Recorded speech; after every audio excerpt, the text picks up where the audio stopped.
Welcome one and welcome to all to the greatest show of them all. It is the NFC East Mixtape, which you can listen to on any one of SB Nation's NFC East blog podcast networks. You can also watch this show on the Bleeding Green Nation YouTube channel or the Blog and the Boys YouTube channel. If you do so, you will see the visual stylings of himself. He is Brandon Lee Gowton. I am myself, RJ Ochoa, from Bleeding Green Nation, Blog and the Boys, etc., BLG. It's great to see your face once more. I am myself. RJ, you complete coward who abandoned the mixologist, as you referred to them last week. You're back. You showed your face. Coward. That's exactly what it was. Bold of you to come back here. And didn't even listen to the episode. You said you're going to listen to it, so fair enough. But I did think we had a really good show with both Jamal and Ed hopping on and giving us some perspective elsewhere in the division. We get a lot of complaints / criticism, feedback, whatever you want to call it, that we don't get enough of those perspectives. So we actually did do that last week. While we are, calling people out, I guess, Brandon, I told you literally a week and a half ahead of time that I wasn't going to be here, right? So you knew that. Rachel definitely knew that. Rachel was probably waiting for some sort of direction from you. And in fact, Rachel was the person who sent. So let's apologize. I will apologize since you didn't for the tardiness of last week's mixtape, because Rachel hit you up and I guess me in our chat. It was like, hey, is there going to be a mixtape this week? I know RJ said the Super Bowl, blah, blah, blah. And you were like, I guess. Let me see. Seth Rogen. Let me see if I can find a guest, whatever. And it went out late. I had it planned. I don't want to throw our guest under the bus, but guess what? Sometimes the scheduling stuff isn't fully in my control. So that's why it was out later than it usually was. Nobody believes you. So that being said, it went out late. So apologies. It went out on Saturday, because that was the other thing. You didn't even make sure that you didn't even make sure that I had the file, that I had the songs or anything like that. I had to go digging and hunting for this information all on my own. So once again, great job, Brandon. You didn't ask. What do you mean I didn't ask? It's a show. BLG deprived the Blog of the Boys listeners. You didn't even care if you wanted. I was going to do one or not. I was like, whatever. No, I said it's up to BLG. I've done many an episode without you. I made sure that it went out at the exact same time as usual. I handled all of the curation of guests and songs and everything like that. It's okay. You dropped the ball. And when I'm not on, I always make sure you have a guest lined up, and I always know what's going on. 100% true. While I was gone, I interviewed 3 members of the NFC East. You and I are the NFC East Mixtape, but I spoke to New York Giants wide receiver Jalen Hyatt. I spoke to Dallas Cowboys running back Tony Pollard, and I spoke to our favorite New York Giants pass rusher Kayvon Thibodeau. So we can kind of get into thoughts and takeaways from those things. I know that Ed wrote about both of the Giants interviews at Big Blue View, so my appreciation and thanks to him. But yeah, the Super Bowl is over. That stinks. No more football. I'm happy with how the game went, I will say, considering that I, number one, bet on the Chiefs to win. I didn't do the emotional hedge this time, which spoke to my confidence in the Chiefs. So the Andy Reid thing, I just don't really care about anymore. Like, I was happy when he got his first one, especially because it happened after the Eagles got theirs. If we're living in a world where the Eagles have not won a Super Bowl and Andy Reid has 3 titles, that's not as easy to reconcile, but whatever. I just didn't want the 49ers to win, obviously. So, and it really proved that justice is justice, and not just our friend Justice Mosqueda from Acme Packing Company, but justice as a concept exists in the world, because that Niners team, dude, you saw it last week. Well, fire alarms. Oh, the field is whatever. Like they just love to complain. They love to complain. They're a bunch of whiners. They're a bunch of babies. Kyle Shanahan's a coward, and Tom Brady could not rise to the occasion and top. I thought Brock Purdy actually played okay, but still, you saw the difference between him and obviously just the best player ever, ? Patrick Mahomes. So I'm happy with how the Super Bowl went, and including everything around it too. I mean, I thought the commercials were fun for the most part. I like the Dunkin' Donuts one a lot, and obviously the halftime show was great too. Game went the way I wanted and the way I preferred. In addition to not wanting the Niners, I want to be clear, because there are some Cowboys fans who are of the belief, like, I don't want the Niners to get to 6 before the Cowboys. That has really hollowed for me. But with Pittsburgh getting there and New England getting there, and them having been there for a very long time, I mean, consider that Pittsburgh got to number 6 now 16 years ago. You know what I mean? I've made my peace with the Cowboys not being the first to 6. And so New England obviously got there a long time ago as well. So it really wasn't that. I just don't like them and they own the Cowboys, so it, call me bitter or whatever. And I also, people have this take a lot when it comes to certain teams or athletes or whatever. I'm just kind of at a place where I want to see the greatness that is the Chiefs. It's amazing to kind of watch it unfold. Andy Reid is super likable. I find Mahomes to be likable. I didn't have a problem with any of the Kelsey or Taylor Swift stuff or whatever. So it was all good. It was kind of a boring game, I felt like, with a dramatic, intense fourth quarter, which was cool. So obviously, I think that left us feeling satisfied. Commercials didn't really do it for me, if I'm being totally honest with you, but Usher was incredible. It's just a sad thing when it's over. I love the Super Bowl and how epic and big and grand it is, and that it's this shared universal experience. And so it's hard to just let it go and let football season go with it. Every team is 0-0 again, right? So I do want to say this. I don't seem to hate the 49ers as much as you do, but we had Stats on my radio show on Tuesday, and we're getting his perspective, obviously, on where things are at. And poor Stats, he's not resting. Also met Stats in person, which was super awesome. Definitely not as tall as you thought he was, and it was super great, obviously, to break bread with him and kind of discuss a few different things. But he referred to the Niners this way. I never have, but I think you'll agree with this. He said, because I asked him, if Pat Mahomes and the Chiefs are Michael Jordan and the Bulls, like who are the Niners in that analogy? Because I made the point, I think a lot of people have, they're the Jazz, right? To the Chiefs is Bulls, excuse me. And he said, well, I think that they're a way less likable Phil Mickelson to Tiger Woods. That's what's happening here.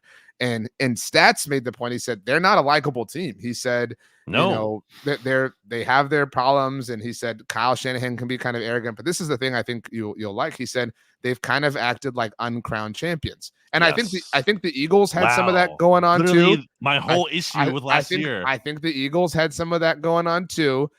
But the Niners have definitely had a lot of that going on. And that's what are you talking about? A lot of these Eagles players have won a Super Bowl ring, or at least some of them have. Well, no, but they acted like that. They acted like they had the greatest Super Bowl loss ever, and there was like valor in that. So, but my point is, there is something to being so good that you are in these moments year in and year out, but having nothing to show for it that is just so painful. And that's who the Niners are. I mean, the Eagles were there, obviously, early on in Andy Reid's career. So, kind of familiar with that to some extent. I mean, you've been saying throughout the season, the 49ers backed up their trash talk. I mean, I guess they did. I'm not done along the way, but when the lights were on the brightest, I mean, Deebo Samuel was trash. That's his favorite word to use to describe James Bradberry, who actually was trash last year. But I mean, Deebo didn't do anything. Obviously got hurt just like he did in the NFC Championship game last year. Dre Greenlaw is just acting like a fool and jumping around and being way too uncontained and got hurt doing that. So I don't know. It's just kind of like, well, yeah, maybe you kind of act in a certain way and maybe those results find you. So yeah, I definitely don't feel bad at all. I mean, I understand the feeling. I feel bad for Stats just because of how exhausting it is to then have to talk about that and relive that. But for this 49ers team that basically acted like, well, if Brock Purdy just doesn't get hurt, we beat the Eagles definitely, and then we go to the Super Bowl and we win. We beat the Chiefs. You gotta let this go. You lost to them now twice in the Super Bowl, and the Chiefs this year, I think it's fair to say, were a worse version of the Chiefs last year. So no, your hypothesis is actually totally proven false, and you look foolish. I think you are way too obsessed with the Niners at this point in time, but I'm happy that they lost. The Dre Greenlaw thing is a bummer. Like, no matter how you slice it, like that was horrible to just watch. I felt so horrible for him. I know a lot of people did as well. I do think that Purdy played well. I mean, you're right. Like Deebo kind of was a little absent. Obviously got hurt. George Kittle was a little absent, had the clutch fourth down catch, obviously, but I don't know how you can point the finger at Brock Purdy and feel, be like, oh, he's the reason, blah, blah, blah. I kind of feel like Kyle Shanahan is not catching enough heat. I wrote about this actually. I don't think that's true. I think everyone's dumping on him. But it should be more. If Tony Pollard came out and said, "Oh, we did," what do you mean it comes out back to Mike McCarthy? You just spent 5 minutes lamenting about how this was all about the Eagles. If Mike McCarthy, if Tony Pollard was like, "Oh, we didn't know the overtime rules or whatever," Mike McCarthy would be banished from the universe. But for some reason, there are still people that are like, "Well, it's not that big of a deal that Kyle Shanahan didn't tell these players." What do you mean it's not that big of a deal? The Chiefs practiced it in training camp. Like, there's a difference in what do you think makes the difference if they did know? I mean, multiple things can See, be that's true. the question I feel No, like people no, can't no, no. answer, though. Multiple things can be true. And to your point, probably nothing. But it can also be true that he clearly wasn't as prepared as he possibly could be. So, like, how do we know that he wasn't, necessarily equally unprepared in other capacities that did make a Yeah, difference? right. That's fair. I can kind of wonder about that. And I'm not saying it's like awesome or beneficial or cool that they didn't know, but I just do think I genuinely wonder like what would have been different. I mean, I think the bigger issue that people should be focusing on is just the cowardice of it all. And Well, he did have the fourth down attempt, which was out of character. I know I was you and stats were. shocked. I I I know. could not I was like I couldn't I was like, wow, at that moment I thought the 49ers actually were going to win because I'm like, this is Kyle Shanahan actually playing to win. And good for him. And although, when he really should have done it again, like I think you have to go for it there. I know the Chiefs can get a field goal and win if you don't get it, but it comes back to, again, I've talked about like the Michael Myers thing of Mahomes, where you have to do literally everything you can to win. And I always criticize the Bills for what ultimately set up these new overtime rules for not going for two when what was it, whatever, how many seconds, 13 seconds or 13 whatever was on the seconds. clock. Yeah. They should have went for two there, because if they go for two, then the Chiefs need a touchdown at the end of that game instead of a field goal. Like, it's pretty hard to get a touchdown in 13 seconds. It's not inconceivable that you could just have one long play with pass interference or a couple plays, whatever they did, and get into field goal range. Like, that's possible. I'm well on Anyway. record for hating on the Bills as a result of that. And that energy was way more annoying, because what was annoying about that was like, oh, it's so unfair that Josh Allen didn't get to touch the ball. Why? Like, Yeah. why is it unfair? They had every opportunity to win the game throughout the course of the entire game. But I don't want to sit here and lament about the Bills or even the Niners or the Chiefs for that matter. It's the Chiefs world, and we're all just living in it. Everything feels so pointless and inevitable. Doesn't it feel like, I was thinking, because you were talking about the SB Nation NFL show, sometimes I think it is like interesting to see how people who aren't as diseased as we are talking about football all the time are looking at things. This is like my casual outsider perspective. Like, I always refer to, my dad follows football stuff and he watches the show, to shout out to my dad, but he also like doesn't What know up, it as Doug? in depth as a lot of people. And I always bring up like the Bryce Young example. He was like looking at Bryce Young when we were watching a Panthers game one time, and he was like, "That guy's the quarterback? Like, really? Like, that guy was the #1 overall pick?" So sometimes I think it's funny. You have to imagine people who don't even follow the NFL closely were like, ask them before the season, who's going to win the Super Bowl? The Chiefs, right? They're like, yeah. And then after the season, like, oh, duh, I told you. Like, not surprising at all. And then it's like, yeah, you're right. We overcomplicate things sometimes. And sure enough, the Chiefs won. And it's, man, like, we're all talking about greatness and dynasty and everything. And I'm not trying to take any credit away from them, but isn't that kind of funny? Like, the Chiefs weren't even that good this year. Their fans didn't even enjoy the team for a lot of the season. Like, that wasn't like a fun team, a fun ride. It was like miserable a lot of the way. And then they turned it on in the playoffs. Even the playoffs, they weren't like, oh man, they're back in full force. Like, they're kind of like just piecing it together. So it's really funny to me that like Chiefs didn't even play all that well relative to their standards, and they're still the best team in the league. To that overall point, they were actually for the first time really unlikable and really hateable after the Bills loss. With the whole like, oh, well, you can't take that play away because it was too cool. Like they just had, it was so, they finally felt pretentious and like they were the villains, amid their overall kind of arc throughout this whole thing. But then they became likable again. And I don't know how, like, I felt like these whole playoffs, and I guess this gets us back to the division. This didn't necessarily happen to the Eagles unless you define their boogeyman to be hubris. But it was all about like the person who owns you, like continued to own you, like throughout the course of these playoffs. And so for the Cowboys, as an example, it was the Packers, right? Like they've owned you. Like obviously the Niners have owned them as well. They have multiple owners at this point in time.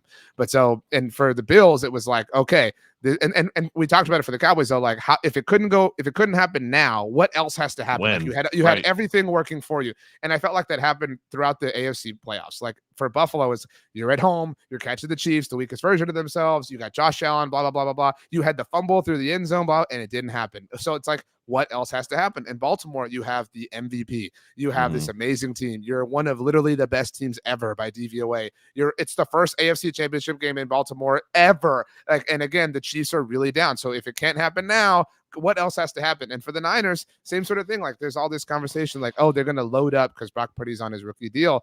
What more do they need? Like they need another superstar skill position player. They need another, amazing, defensive game record. And then they're going to catch the Chiefs in an even weaker year for Patrick Mahomes. Like it's just the inevitability of it is so maddening, I think, for so many teams. Yeah, and it also measures like again, Purdy was fine, but that's the quarterback thing. It's like you might have in a vacuum like a nice quarterback in theory, but when you're measuring it up to Mahomes, like that's the standard to win a championship. Like you have to be able to beat that guy, and obviously, it's very tough for a team to find someone better than that, or even anywhere as close as good as that. But man, like that's ultimately what you're going up against. So like you know what I mean? Oh wait, you're muted, or at least yeah, you're muted. I just said it's a tough seat, so my bad. Oh. But I mean, you know what I mean? It's just I was trying to get at this with Ed when I was talking to him last week. You know, you have people like talking themselves into Daniel Jones. And I think less so still, but at one point in time, you're like, really? But I'm like that guy's gonna beat Patrick Mahomes. Really? This is what you're talking yourself into? So I don't know. Just something to think about that you're always chasing that standard. It is yard day around here, so the dogs are pretty upset about that. But okay, let's get to the NFC East. Let's talk about the Dallas Cowboys. I haven't listened. Did you talk about the Cowboys first last week? People We will didn't tell really me talk if they about were the like, Cowboys or Eagles so much wow, because wow, I wanted to wow, save that when you were here. wow. If only we did And this show on a weekly basis. and the interviews were like up to an hour itself, so the whole podcast would have been almost 2 hours or approaching that if I Wait, I did didn't even that know as this. well. You guys put the interviews on here? What do you Oh, mean? the Ed. I thought you meant the Giants interviews. We should have done No, that. Oh man, NFC East we really dropped the interviews. ball there. Wow. Okay, the Dallas Cowboys, since we last spoke, officially saw Dan Quinn leave. Although that's kind of old news at this point in time, but still, Well, how do you feel about it? I feel great. I've been out on Dan Quinn for a long time. I mean, and people have heard me say this for a very, very long time, yourself included. So I'm very happy that Dan Quinn is out. I'm extraordinarily happy that Dan Quinn is the head coach of a team within the division. And we also, since we last spoke, Kellen Moore is now the offensive. Oh no, that had happened, I think, or that was rumored. It's official now. Yeah. I think So we had talked about that before, there's a but it's big now been confirmed. incestual nature to the NFC East right now with how all this stuff is kind of happening. But so I have zero worries or concerns with Dan Quinn leaving. Certainly zero worries or concerns with him joining the Commanders. And it felt like he was their like last option. No offense to Dan, but we were live or we were recording when Ben Johnson removed himself from consideration. So yeah, I mean, it felt like everybody was like, I guess we'll take Dan Quinn, and he was like, I guess I'll take the Commanders. Like it just felt, like a settlement for everybody involved. And this was such a long and exhausting experience for the Cowboys to find a new defensive coordinator, and I roll my eyes because it was. I was going to say you actually like did rub your eyes there. It wasn't me being tired; it was me being annoyed because I don't know how closely you monitored it because it was the Super Bowl and stuff, but so they had been connected to immediately Ron Rivera, which made me just want to. It's very funny considering your harsh stance against him with the Eagles. I've never seen Interstellar, but that clip that people share all the time of like going back in time and telling myself not to be a fan of this team. Like it made me want to do that with like the Cowboys. Like, what did I do to deserve this? And then they improved that by searching after Mike Zimmer or going after Mike Zimmer or courting him, whatever. And I have a unique take on this relative to most Cowboys fans. So we'll get there. But just from a timeline perspective, for anyone who's not aware, they were then connected to a handful of other people, but those were kind of the top two for a while. Last Thursday, they reportedly zeroed in on Mike Zimmer. This news broke during NFL honors, the same NFL honors in which the Cowboys would get skunked in terms of major awards. But they had the attention of the world because they were set to be hiring Mike Zimmer. But that was quickly refuted with nothing official has happened. And then on Friday morning, Rex Ryan was reportedly, or that had happened earlier in the week. I'm sorry. But either way, I'm getting my days mixed up. But when the Rex thing happened, that was the moment I felt like the most defeated I've ever felt as a Cowboys fan in recent memory, because it was just. But anyway, so over the weekend, nothing happened, although Rex did speak on Sunday NFL Countdown about his interest in the job and why he had gone after it and how he had called Mike McCarthy and blah, blah, blah. And on Monday, Adam Schefter, an ESPN employee, went on the Pat McAfee show in ESPN production, spoke to Pat McAfee, an ESPN employee, about how nothing was official here and that Rex Ryan, also an ESPN employee, was still technically in the mix for the job. this news cycle reported by ESPN, created by ESPN, involving ESPN employees was just the most annoying thing to experience ever. But on Monday afternoon, the Cowboys formally announced that they are, in fact, going with Mike Zimmer. I want to be very clear here because I've had an unpopular opinion with Cowboys fans. I'm okay with the hire. I'm fine with the hire in terms of who Mike Zimmer is. There's a lot of people who understand the schematic principles of football more than I do, who are very excited. And some Eagles fans, I saw Benjamin Solak was super pumped about this as an example. But the process of how we got here is so stupid and so ridiculous. You cannot just you cannot really have just considered from an external candidate perspective, and they didn't literally, but Ron Rivera and Mike Zimmer, and act like you're taking this seriously. You cannot consider Rex Ryan and like pretend or expect me to believe that you're taking this seriously. I mean, Rex Ryan hasn't been in the NFL since 2016. Mike Zimmer hasn't been in the NFL since 2021. And I thought somewhat highly of Mike Zimmer at one point in time. And while he has been the Cowboys defensive coordinator in the past, and while there's reason to believe again that this is going to work out, this is the same old crap. It's just like, oh, let's just hire some. It's football nepotism. It's NFL nepotism that we see all the time. And people love to ask things like, oh, well, if you're so mad, then who would you have preferred? And I'm not advocating for this person, and you would know that certainly, but how do you not have a conversation with, say, Brandon Staley? Like, how do you not have a conversation with anyone and just, let yourself, well, look, Brandon Staley's a young coach. He's obviously a failed head coach, but like, he's a really bright defensive mind. Like, how do you expect us to believe you're exhausting all resources and looking under every rock if you're not even considering talking to people of a different generation or of a different lineage or of a different tree or whatever the case may be? And if you ultimately do all those things and you come to the conclusion that you want to hire Mike Zimmer, so be it. I can make my peace with that. But that they didn't do that just kind of speaks to, well, what's the like quickest and easiest way to ultimately do this? And the way it unfolded in how it bordered the Super Bowl weekend made it really look like they were just garnering for attention and doing whatever they could to take a piece of Super Bowl weekend and make it about the Cowboys. So I know I sound like an old man relative to a lot of people. And my last take on this, and I know I've gone long and I'm sorry about that, but it was a month ago when everybody like hated this team. Every Cowboys fan was like, I'm never going to trust them again. And now my mentions are filled with like, dude, this could really work out. You're just being harsh. You're just being like, what happened over the last month to where you suddenly are now willing to give them the benefit of the doubt in terms of who they've considered here for this position? So the net result is okay, but the process was incredibly flawed. That's some incredibly fast grief process happening. The steps from of them, grief, not me, you're saying. going on when you get back to that point. I mean, let's be real. Everyone gets back to that point at some point in the offseason. Typically, it might take longer for some than others. I'm sure by August you'll be feeling a little bit differently. In any case, I think it's a fair point by you in terms of evaluating the process of how things got done. It does seem to be that the Cowboys have just kind of always liked Mike Zimmer, and I never loved just like, well, this guy was part of our organization before, so he's the right guy, because famously the Philadelphia Flyers do that a lot, where it's just like every coach and every GM and every player, former Flyer. It's like, guess what?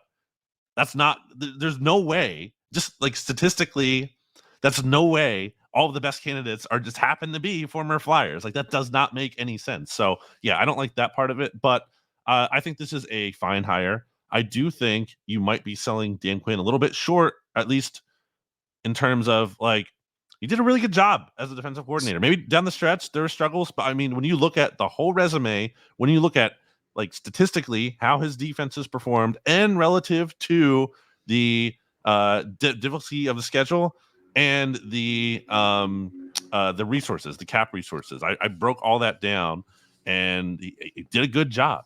And even if it was flawed, there's a lot of room to get worse. Can you agree with that there's room to go down for sure? Yeah, but that's part of that in that they've just been historically great. I mean, not just by Cowboy standards, but by NFL standards. And I agree with you that like, I'm not trying to act like Dan Quinn sucks or anything like that. It feels very similar to me to, I was not a fan of moving on from Kellen Moore a year ago, but ultimately, and you're right, like I'll ultimately coat myself into oblivion that like, oh, the Mike Zimmer hire was great. But like, and I eventually felt better about, and to be clear, my stance on Kellen was, you have to see what Mike McCarthy has, that, and you again know that, but he had an incredible amount of success with the Cowboys, but it was just time. It was just time to move on. You couldn't keep doing it, and I think it's a similar sort of thing with Dan Quinn.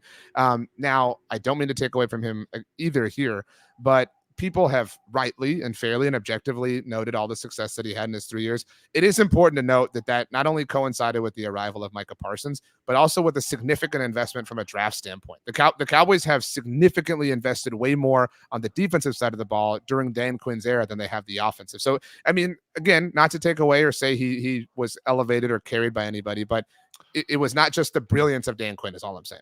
That's a fair point. At the same time, I think those players got better under him, and he deserves some level of credit for like developing those players, especially guys who weren't just like Micah Parsons, a first round pick, but like Deron Bland, like getting that kind of production out of and like Stephon Gilmore, and obviously a player successful in the past, but aging and whatnot, kind of getting the best out of certain players. That's ultimately what good coaching boils down to. So yeah, I'm not here to say Dan Quinn is perfect and the Cowboys are totally screwed, but again, my point is that I think there's a lot of room to go down, and we've talked about that before. And I guess maybe give him some credit for staving that off, because it seemed like they were just going to fall off at some point, and they never really did.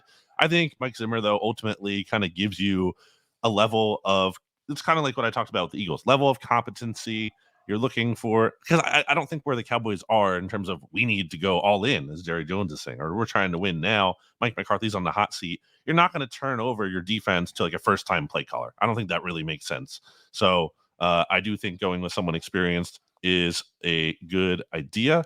And I think Zimmer has enough of a background there where you feel comfortable with that. You also, in the best case scenario, don't have to worry probably about losing him to a head coaching job. That's kind of like a market inefficiency here. That's how I feel about Vic Fangio pretty much in Philly. Obviously, the Chiefs have that going very well for them in Spags, and I would like for that to stop. I would like for a team to hire Steve Spagnuolo, because please get him out of Kansas City. Obviously, Mahomes is still going to be the straw that stirs the drink there, but he is certainly contributing a lot as well. So, yeah, I don't think it's an A+ hire for the Cowboys, but given the circumstance and also the timing, because this Dan Quinn hire happened like relatively later. It was literally the last coaching hire in the cycle, so you don't necessarily have like the whole spectrum of candidates available to you. I think it's pretty.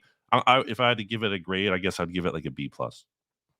My last thing that I would add here, and a big reason that I am in favor, or was in favor, have been in favor of moving on from Dan Quinn, is it's undeniable that he not only has a lack of success, but he really fails spectacularly against Kyle Shanahan and Kyle's coaching tree. We've seen that, over and over and over again in the 3-year stretch, obviously twice in the playoffs. Not an overwhelming sample size, but one of the more successful defensive minds against that tree is Mike Zimmer. And so it stands to reason that if you're the Cowboys, you're going to have to go through that at some point in time.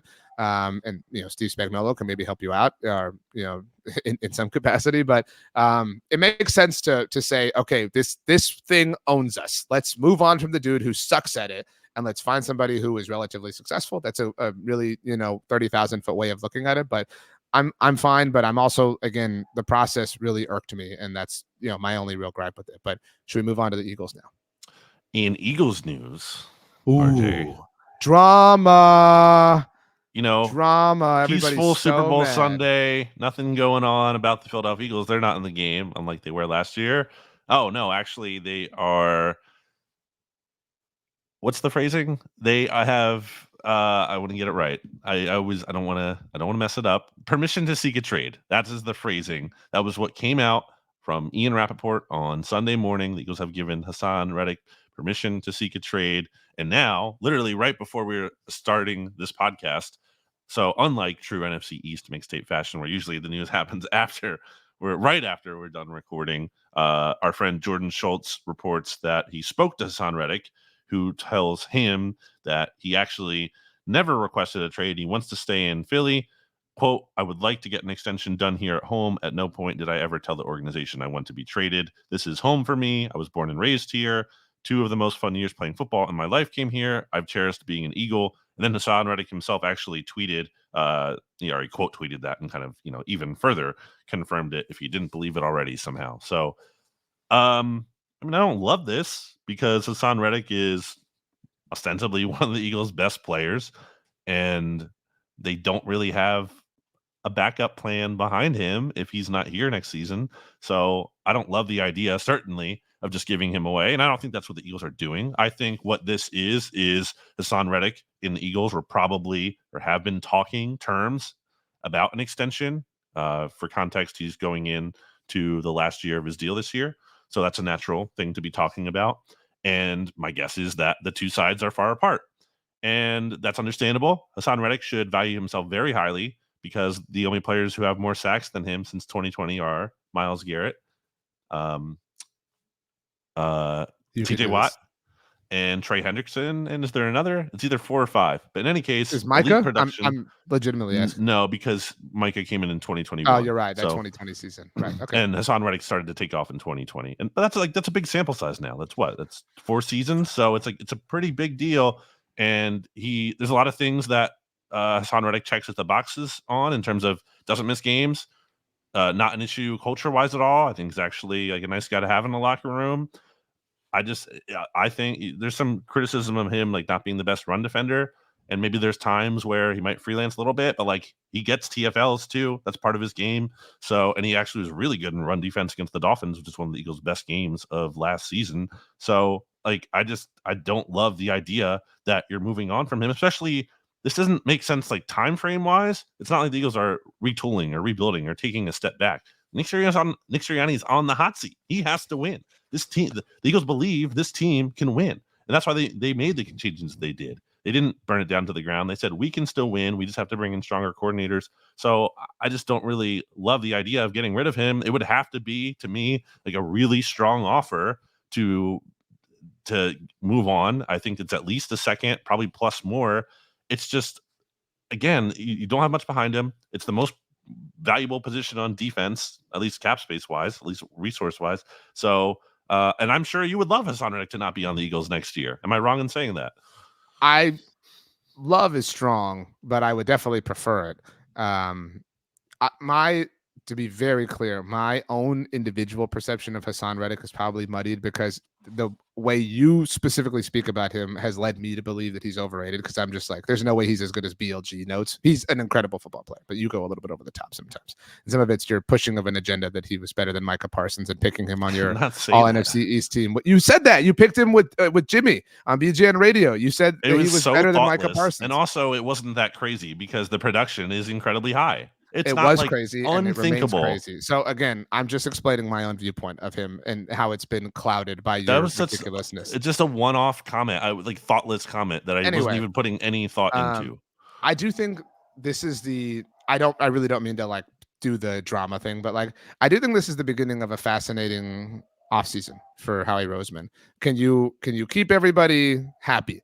However that happiness is defined by them. Like Hassan is in line to ask for an extension. Because the likelihood is that he won't have the same production, right? The likelihood is that if he tries to have this conversation a year from now, he's coming from a less strong, point. You know what I'm saying? Like, so it makes sense for him to cash in however this is probably the last big extension he's going to get throughout his NFL career. So it makes sense to use what leverage he has. And that's a difficult thing to massage if you're Howie Roseman. And I don't know. I know this was fake, but I know there was like weird Twitter rumors about AJ Brown asking for a trade. I saw he was asked about this by Kay Adams, and it was just that seemed really silly. I did agree, by the way. I know there weren't any trade rumors. There was nothing. There was never an actual rumor anywhere. I agreed with AJ that if he shoved Nick Sirianni during the Super Bowl, that wasn't him. Apparently, I don't know. What if it was or wasn't? I agree with the idea. Like deleted all of his social media, and it seems to me that like a fan took over that account or something. Got the handle. Gotcha. And also, I don't know if that's. I mean, I could be wrong. Maybe it was him. But Darius Slay said something during the game that he texted AJ or whatever, and AJ said it wasn't him, or I don't know. So I don't even know if he didn't tweet that. If it was AJ Brown or CeeDee Lamb because of who he plays for, or Devontae Adams, or pick a player. For some, like the fact that Travis Kelce shoved Andy Reid, and it was just kind of like, whatever. It's a little funny. But I do think the Hassan thing, it might be worth legitimately exploring the trade, because it does feel like a get out a year too early as opposed to a year too late sort of thing. I recognize the need for production now because it's a hot seat sort of situation for Nick Sirianni, but does Howie care about that? I mean, you know what I mean? Like if it's in the best interest of maximizing the long-term, stability of the Eagles, I think you have to, if you get a second round draft pick for him, I think you have to maybe do it. It has to be second plus. I mean, it has to be an offer. I think that just makes you go, "Oh yeah, that's great value. Of course, we have to do that." Because again, this is what you have behind Hassan Reddick right now. And let me assume, which isn't even a guarantee, but let me assume that Brandon Graham will be back. He's going to come back in his age 36 season. Good role player, but certainly not a guy that you're counting on to be, maybe even a top 3 defensive end for you, maybe the 4th guy. So then you have Josh Sweat, who had 1 sack and 2 TFLs in his last 8 games last year. He got better every season of his career up until last year when he started hot. And then he obviously had that huge sack at the end of the Cowboys game. But then after that, again, just 1 sack the rest of the whole season. So you worry about that. You worry about, and behind him, you have Nolan Smith, who didn't really get on the field a lot as a rookie. I still But am I was told he was going to be amazing because he's a Georgia I'm Bulldog. optimistic about his future, but I don't think he's ready right now. I don't think he's ready. You can just say, all right, now that's literally, especially the gap from him or Hassan Reddick to him. I think that's a huge gap. Even if Nolan Smith does turn out to be a really great player, that's still a lot to assume that's going to close the gap there. And then beyond that, it's not much of anything. Like Patrick Johnson, special teams guy. Just you don't have much behind Hassan Reddick. So if you get rid of him, you have to have a really, really good backup plan or a plan to pivot to something else. And I don't know exactly how you do that, especially with the timing and everything, because you can't just trade him and be like, well, we're going to sign Bryce Huff or whoever. And then all of a sudden, Bryce Huff, maybe I don't think this is realistic, but maybe he gets tagged by the Jets or maybe another team outbids you, and then you're all of a sudden you don't have anyone. Like I would be careful if I'm the Eagles. I think this isn't just about them wanting to trade him. I think people see that rumor and are like, oh, Hassan Reddick's gone. Like you just automatically assume that he is getting traded. I don't think that's the case. I think that this is all part of the negotiating process. The Eagles have done this with other players before. They've given them publicly permission to seek a trade. I think in part because then that player talks to those teams and kind of, or at least the agent does, and they get a sense of what those teams might be offering for a new contract. Therefore, that agent can come back to the Eagles and saying, well, this team is offering us this much per year. So then the Eagles can kind of use that as, part of the tool in negotiating and leverage and whatnot. And then maybe they can end up ironing out a contract where Hassan Reddick can actually stay in Philly. So I think, again, it's clear to me right now that Hassan Reddick values himself way up here and the Eagles are kind of not as close. And then maybe there's a team that kind of comes in the middle there and maybe the Eagles go up to that and they keep him. At least that's what I'm hoping. I also am not doubting the reporting of Jordan Schultz, but like it is also standard in this like dance for Hassan to then come back and be like, I didn't ask for a trade. Like this is all kind of a game of public opinion right now. Like so that every Eagles fan can be like, what are you doing leaking that he wants a trade? He never asked for a trade and blah, blah, blah. So I mean, it might be right though that he never did, but that doesn't mean his agent didn't. Right. So yeah. All right. Are you ready to move on past the Eagles or anything else? Well, let's take a break, RJ. Throw it good. We went and got it. That's RJ, how do you feel about the Apple Vision Pro? Not a sponsor. Just curious to get your genuine take on it. I've been thinking about your take on this since I've seen it. Well, Bear is barking a lot, and that's annoying. But also annoying is my voice, just like constantly going in and out. Yeah, I agree. Most people agree with that. I've drank so much hot tea over the last week. You have no idea. What kind of tea? Like what flavor? Peppermint, honey chamomile, just doing what I can to nurse this thing. But with agave and honey, mixing it up, you know what I mean? Wow. So that's how I roll. But sorry, I don't have a great sounding voice in general. And so when it's weakened, it doesn't sound good. But the Apple Vision Pro thing, I saw the I don't know if it was a photo or a video of like the way you can watch NBA games and you can like be Iron Man and like pinching and whatever. I got to be honest. I think that'd be overwhelming. I think I'd be a little intimidated by it. And do you have one? No, but I've been thinking about it, especially because I don't have a lot of space where I am. If it's physical space, so a virtual workstation seems appealing to me because then I can kind of maximize my limited space. Obviously, the price is high, but I'd want to use it to work. I mean, the entertainment stuff is fun and whatnot. That's a nice perk, but I'm trying to see if it would be viable. Let's talk this out because we have the same job. You think we could work while wearing it? Well, so this again, not an ad, but I'm intrigued by it. I think it's probably, it's at a very intriguing spot right now, and I'm sure with time and feedback and whatnot, and more competition, whatever, all the things that go on with technology, just kind of like the original iPhone couldn't, do a bunch of things relative to the ones that certainly came out not too long after that. I'm sure there could be some of that here. But anyway, uh, when you look at your laptop, as long as I think it's from like 2018 on, so mine's older than that. That's part of the problem. I have to get a new one, which is also money. Uh, but when you look at your laptop, it like pops up into the virtual, Apple Pro display. So in addition to that screen, I can also have like my text message app open and whatnot. And I just think it'd be fun to work in that environment, in this virtual environment, like just writing articles and whatnot. Obviously, for the podcast, I'd have to still get on my laptop, but I think it's intriguing. I'm willing to consider this. Show me a YouTube video, and I could maybe get on board. I'll think about Shout it. out to actually, this is a really you want some synergy here. Okay. Vox Media podcast, RJ, which I've actually been listening to. I haven't fully finished yet, but do you know MKBDHD? Like guy reviews tech No. stuff. Anyway, that's actually on the Vox Media Podcast Network. It's called Waveform, the MKBHD podcast, all about Apple Vision Pro. So there you go. Boom. Okay, I'll check it Company out. man. We have a lot of podcasts here at Vox. Obviously, the NFC East Mixtape is one of them. The SB Nation NFL show is another. I don't know if I ever told you this. I was almost on Vox Explained once. For what? Something Why the to Cowboys? No, suck. it was something to do with Tom Brady and like putting something in context. I forget exactly what it was, but it fell through. Maybe they didn't like the sound of my ugly voice. The New York Football Gotta Giants. be nicer to yourself, man. So I'm here to report after a conversation with Kayvon Thibodeau. Okay. I know you heard the conversation that I had with Jalen Hyatt. Super interesting dude. Why didn't this one go up on the SB Nation NFL show feed? Because I listened to all those ones, but I don't think that was there. I don't know. Not to throw Kiss under the bus, but that's a Michael Kiss question. So wow. Because I listened to the Pollard and the Hyatt ones. Right. So pretty likable guy, Kayvon Thibodeau. Bummer.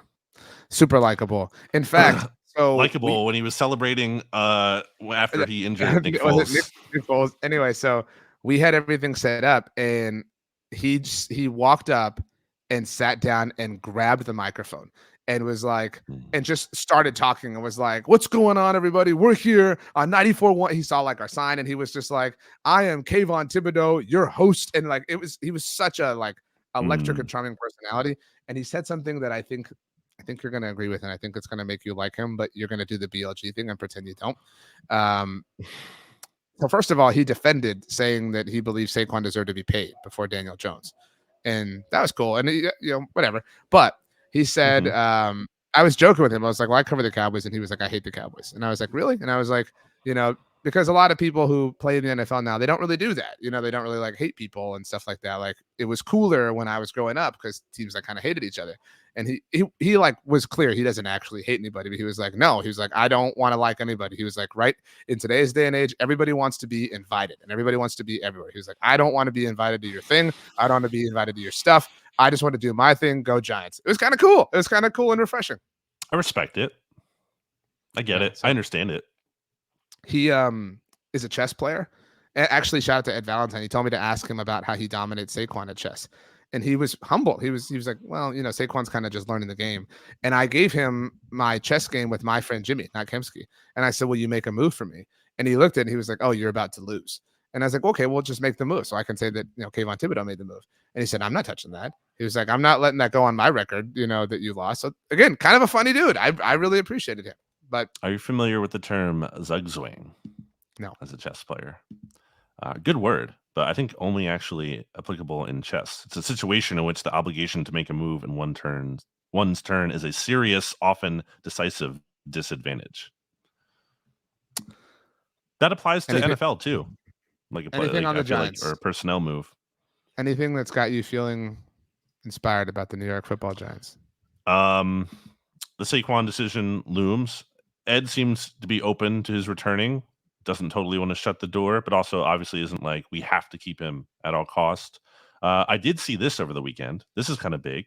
Nothing firm, but you know how like Super Bowl morning, they're talking about other teams like the Hassan Reddick Mhm. trade thing. The thing that came out with the Giants, like on that topic, was that, quote, keep an eye on Big Blue, end quote, to move up for a quarterback in the 2024 NFL draft. So maybe the Giants get We're too aggressive. we're too early to speculate exactly who, but it would have to be, I think, Jaden Daniels. There's no way that they can, get high enough for Drake May, I don't know if given. it's that big of a move up, though. Hmm. I don't know. I think Penix could be in play for them. I think that's kind of like a range where, I don't know if it's a move up to number, let's say, where are they sitting? Where are they at? They're number 6, I believe so. right?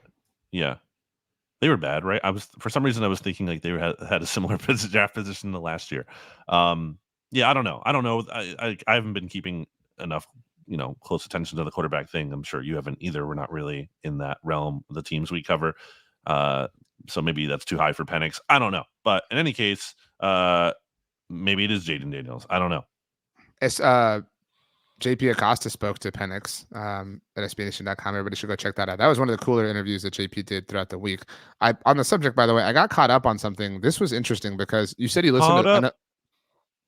Anyway, you said you listened to the Tony Pollard interview. So I hadn't realized this, but so he did say to us that he felt like he was back the week of the Carolina Panthers game. You heard him say that? I heard that. Yeah. So I had not connected these dots. I'm trying to. I've lost the tweet now. But so that was week 11, and from week 11 on, the highest graded running back in the NFL by PFF was Tony Pollard. Wow. Bring him back, baby.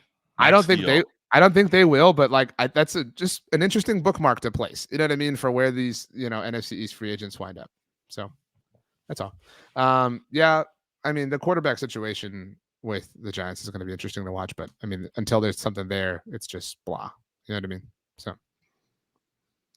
agree. We again just defer to last week's episode with Ed, where we talked about how it took forever for them to finally find a defensive coordinator, and he was clearly not one of their top options. Which doesn't mean it won't work out. There's plenty of teams that don't go with their top option at coach or coordinator or whatever, and it turns out a lot better than anyone would have thought. So I think it's fine. And then obviously they ended up keeping Mike Kafka, but we will see. longest tenured offensive coordinator in the division, Mike Kafka. Probably one of them in the NFL, right? That's true. Honestly. Yeah. Okay, so the Washington Commanders, since we last spoke, have hired Dan Quinn. I'm interested to hear Jamal's take on this. I'm sorry, I'm just like it feels so. What's the difference between this and Ron Rivera? Nothing. Literally nothing. I think Dan Quinn, I'm more inspired by him just because of recent relative success on the defensive side of the ball and because he's new. So there's a new energy there. I'm not saying like you should have brought back Ron Rivera for another year, obviously, but I just don't know. But what about the profile? I asked Jamal that question. He gave his answer on it. I think he gave a reasonable answer. There's a lot of talk about like leadership, though. It's like leadership. Miss me. I thought that's what Ron Rivera was supposed to do. I mean, okay, leader of men and whatever. I mean, and I believe in that with Dan Quinn. Like, to be very clear, I do think that players enjoy him and rally around him, et cetera, et cetera. But I mean, what advantage does he provide their team now? I think there's an argument to be made. The Commanders should have done what the Texans did with what's his name, the former Chiefs guy, the guy they hired. Are you talking about David Culley, the 1 year? Yeah, I think there's an argument should have hired somebody to fire in a year.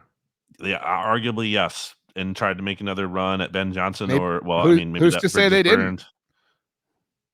I mean, maybe, but I think I don't know. It just seems like I think Dan Quinn's not going to be that bad, though. I think Dan Quinn is good enough where he will bring a level of certain stability here. I don't know. I don't get it. It seemed like they have very promised. I still think they have a good GM, or they might have a good GM, so that'll help them a lot for sure. But I just don't really think this is exactly like the home run. We're pressing all the right buttons. Commanders are back in a big way than ever before. Totally fresh blood. We're going to get the quarterback too. And obviously, if they nail the quarterback pick, that's going to go a long way towards whether Dan Quinn is going to be successful or not. I mean, even beyond his control in a lot of ways.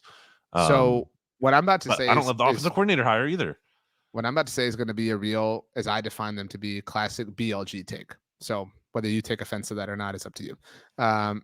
But did you see? So he hired Joe Witt Jr. From the Cowboys to be his new defensive coordinator, and I don't blame Joe Witt at all. Like, go take the like guaranteed contract and what Well, and they've longer. worked. That's like they're guys, right? Like they're boys. Yeah, They've been together well, for. yeah, and again, like even if they weren't though, you're guaranteed what, like 2 to 3 years worth of job security in a new job, as opposed to you have no idea what this is going to look like a year from now with the Cowboys, and you Right. get a promotion, and again you get the salary, whatever. So I don't blame him whatsoever. And besides the fact that he may just want to do the job, but he tried to take Lunda Wells, the Dallas Cowboys tight ends coach. The Cowboys blocked him, and he tried to take Al Harris, who is, people act like Al Harris is a Dan Quinn guy. Do we forget that Mike McCarthy coached Al Harris? Like, I don't know how this like was lost in the sands of time that he literally played for Mike McCarthy with the Green Bay Packers, but somehow along the way we've defined Al Harris to be a Dan Quinn guy. But so Dan Quinn tried to interview him and was blocked as well. And so where my BLG take comes in is, this seems really uncreative to me. Like, were you just gonna like take the guys, like take your staff with you like that? That's your brilliant plan. And I don't mean to, make it sound like Dan sucks or anything like that, but like that seems kind of. How often do you see this happen where a coach like this was blocked twice from the team he's leaving? It's a little. It feels like he has no original ideas, and I recognize that's exaggerating a bit. Well, I think the Kingsbury hire kind of speaks to that too. It's like, well, here's a guy who has been credited for being creative, when in actuality, I think, and I'm consistent about this, I didn't want the Eagles to hire Cliff Kingsbury. I thought that would be a really bad hire, because I think Cliff Kingsbury, and even Jamal agreed with me on this, that his track record very much is not exactly the reality of him. It's when has he ever had an NFL offense that you were like, oh crap, that's it? Exactly. Never. I mean, well, even in college, obviously they did some things that were Patrick Mahomes. I mean, you know what I mean? And a losing record with Patrick Mahomes. Think about that. Think about who Patrick Mahomes is. Yeah. So I just don't. But I do like. And I'm sorry. And he let Baker leave. You know what I mean? Like, and at the collegiate, even now, Baker's kind of reputation has been remolded. But like at the collegiate level, Baker was a god. You know what I mean? So like, you clearly misidentified that situation. I do wonder how this relates to the number 2 overall pick, potentially trading up. There was some buzz about that on Super Bowl morning as well, about the Commanders moving up from 2 to get Caleb Williams. Could it be, I mean, this is, we haven't seen this in a while, but could it be like an Eli Manning kind of situation where Caleb Williams, like, I'm not going to Chicago. I'm only going to play for Cliff Kingsbury and the Commanders. I would not count on that, certainly, but I don't know, possible. If you want that to happen, then maybe that's what the Commanders are doing there. I just don't think it's a very inspired hire. I do like, on the other hand, and this isn't just a bit because I've defended Brian Johnson, former Eagles offensive coordinator. The Commanders are bringing in Brian Johnson to be, I have not seen an official title, but it sounded like pass game coordinator, maybe quarterbacks coach too. I think that's a really good move, because maybe Brian Johnson isn't a great offensive coordinator. There's evidence to suggest that's certainly the case. But when you talk about some of the work he's done with quarterbacks, including Dak Prescott in college, you have Kyle Trask, who certainly went from like nothing to something, nothing to whatever, like second round pick, whatever he was, and potentially a starter down the road in Tampa Bay or wherever, who knows. And then Jalen Hurts, when he was Jalen Hurts' quarterbacks coach, Jalen Hurts played pretty well. So I do think that is a good hire for them, and I do think that Brian, again, still have to figure out the Cliff Kingsbury part of it all, but I do think Brian Johnson might be able to help that young quarterback out quite a bit. I'm out on the Commanders. I mean, I just need to be impressed is really where I'm at. And so they feel awkward, they feel wonky, but maybe it comes together. I'm interested at the very least. So right on. Anything else on the Commanders? Hey, by the way, yeah, there is actually. What's your point? I was just going to say it was kind of a big game for the former NFC East pass rushers in the Super Bowl. Both Chase Young and Randy Gregory had a strong start.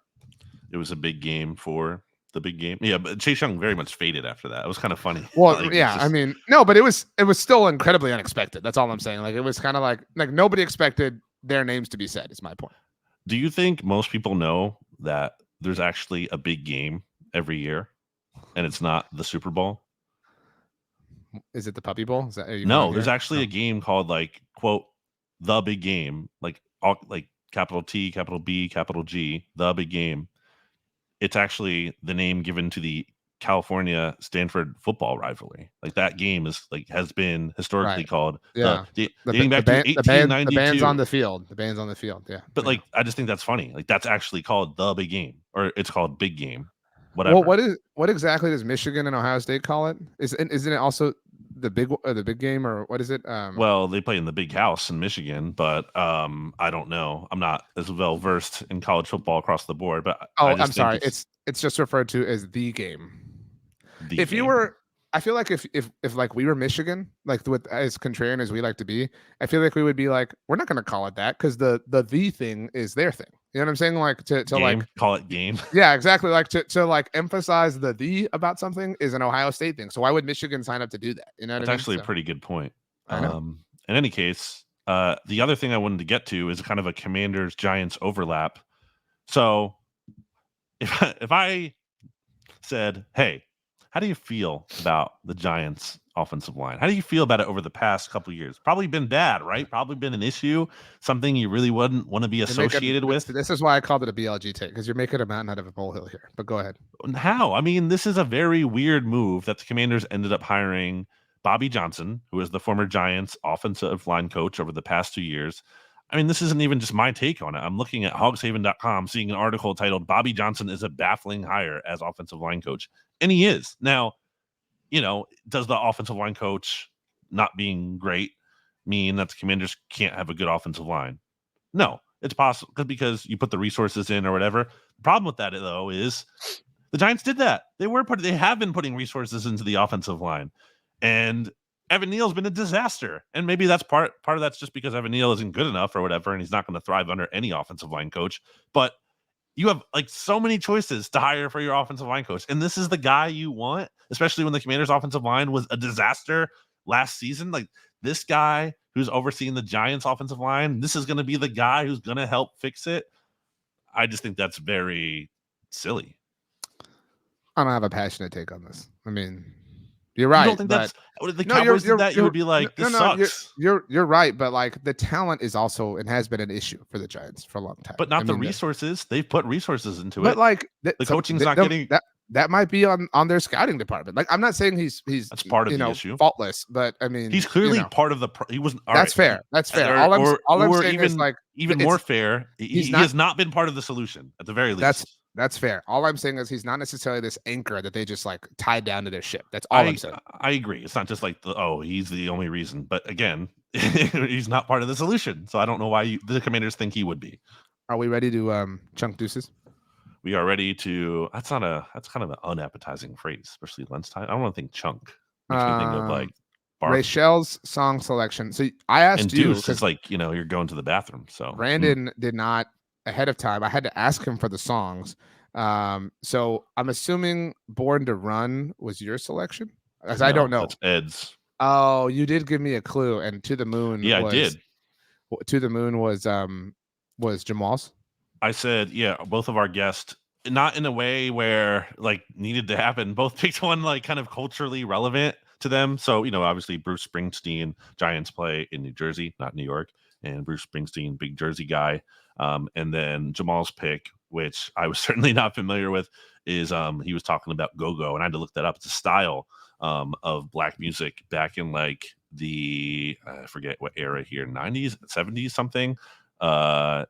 Interesting. Didn't know that was a thing, and didn't know it was like region specific too. I think that's kind of cool that like a geographical region had their own genre of music there. So I welcomed that addition to mid 60s to late 70s. Very cool. So subgenre of funk music with an emphasis on specific rhythmic patterns and live audience call and response. And it was originated in DC in the mid 60s, late 70s. And I couldn't find it in Apple Music, and you sent it to me, but it's a live version. That's the only one that we could find to put on the playlist. So even cooler. So then Rachel obviously chose Superstar by Usher, and you chose The Last Lost Continent by La Dispute. Yes. Okay. At least I'm caught up because you didn't feel the need to give me this information. So also an Usher song. My song this week, I will explain in a minute, but Rachel's is Texas Hold'em by Beyonce. So Rachel's got Texas on her mind. Yeah, I did not yet hear the new Beyonce. It was very much a big deal, clearly, when that commercial happened and, she alluded to dropping new music. Everyone furiously looking to find it. That was fun. I've Yeah. not heard it yet. No, well, I'm glad that Rachel, is pointing us in that direction. So I did not get to. She was so excited we pre-recorded Monday Football Monday ahead of last week, and she told me, she was like, "I'm so excited to hear the Usher songs for the NFC East Mixtape," but I obviously wasn't here. So I'm a week late, and I know that it already happened, but I'm going to go with my Usher song. He did not perform it, and that was a bummer, but it's okay. DJ got us falling in love by Usher. Wow. Yeah.